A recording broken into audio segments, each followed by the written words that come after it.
How is it possible that I did not know that whale sharks... Okay, let me phrase this as a question. How big do you think whale sharks get? Like, these big, adorable weirdos? Yeah, we all know that they're the largest living fish, but how big? My impression was that the typical above average whale shark would be 25 to 30 feet, with the largest being 35, maybe a little over 40 feet. That was wrong. When I think of the biggest fish ever, I think of Megalodon first, which does take the cake. And then after that, I think of this enormous extinct fish from Jurassic England called Leedsichthys. And because I just happen to be the right kind of nerd, I just know that these guys got up to about 50 feet or 15 meters long. They weren't all that big, of course. And I did double check my memory, by the way. This study looked at multiple individual adult specimens and found a range from 26 to 54 feet long. And at only a year old, they were about 5'3". Dang, 5 feet in a year?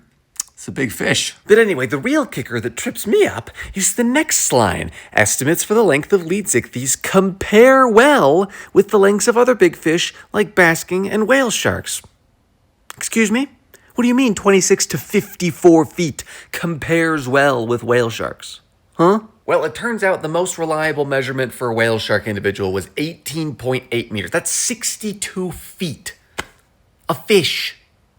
And apparently, all of the largest individuals were around 18 meters or 60 feet long. 60 feet.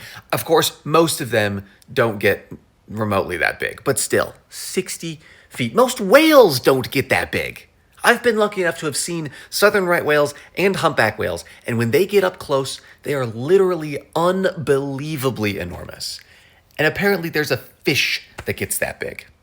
Without having any bones, by the way. That's the last thing I actually wanted to point out, which is that whale sharks may be constrained in their upper size by biomechanical limitations of a cartilaginous skeleton, which provides less internal structural support than does a properly calcified bony skeleton, like that possessed by baleen whales. So honestly, to me, that makes whale sharks even more impressive, and Megalodon for that matter, more impressive than whales and than Leedsichthys, which was a bony fish, a member of the family Osteichthyes, because whale sharks get just as big and they ain't got no bones. So I guess the takeaway is that fish are super underrated for being really cool. So, okay, bye.